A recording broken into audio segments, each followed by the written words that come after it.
Swimming is among the outdoor activities which has enjoyed a surge in popularity since the restrictions of 2020.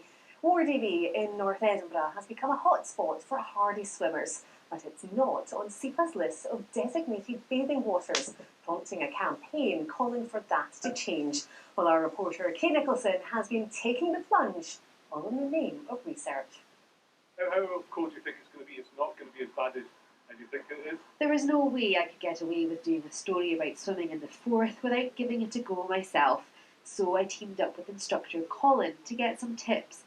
First up, a safety briefing. It's relatively easy to get in. It's amazing staying in, but actually the danger is knowing when to come out and getting out. Our core temperature drops really, really quickly. We need to be thinking about what the tide is doing, what the current is doing. Then it was time to take the plunge. Maybe Wardie Bay isn't quite as appealing as the Med. Getting warmed up now. Does take me back a little bit. But after the initial shock, it was refreshing and a lot of fun. Well, that was exhilarating. Need to go and dry off now, but I can definitely see how people could get hooked on this, because it was a pretty amazing experience, even in November.